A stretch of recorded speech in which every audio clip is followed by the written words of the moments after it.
રાણાવાવ ગામે એએસઆઈની પુત્રી સાયકલ પર ટ્યુશનમાં જઈ રહી હતી ત્યારે અજાણ્યા બાઇક ચાલકે હડફેટે લઈને નાસી જતા પોલીસ ફરિયાદ નોંધાઈ છે।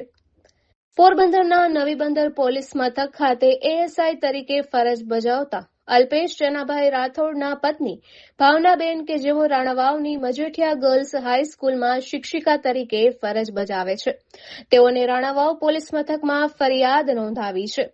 જણાવ્યું છે કે તે તારીખ 18ના સાંજે 5 વાગ્યે તેની 10 વર્ષીય પુત્રી આરોહી તેના ઘર વાડીપ્લોટ વિસ્તારથી થોડે દૂર રહેતા ઉર્મિલાબેનને ત્યાં સાયકલ પર ટ્યુશનમાં જતી હતી ત્યારે ઘર નજીક જ આવેલ 4 રસ્તે ગુલાબી શર્ટવાળો બાઇક ચાલક પૂર ઝડપે બાઇક લઈને નીકળ્યો હતો અને આરોહીની સાયકલને ઠોકર મારી દેતા તે પડી ગઈ હતી।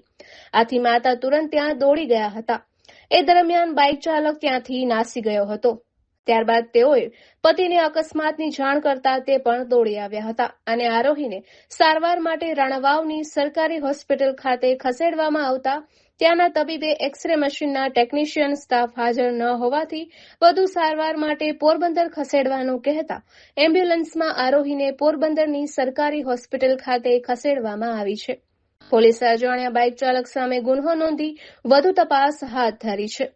સમગ્ર જિલ્લામાં ધૂમ વાહન ચાલકોનો ત્રાસ વધતો જાય છે, જેનો ભોગ નાના બાળકો અને અન્ય વાહન ચાલકો બની રહ્યા છે। ત્યારે પોલીસ દ્વારા આવા બાઇક ચાલકો સામે કડક કાર્યવાહી કરવામાં આવે તેવી માંગ લોકો કરી રહ્યા છે। નિપુલ પોપટ, પોરબંદર ટાઈમ્સ।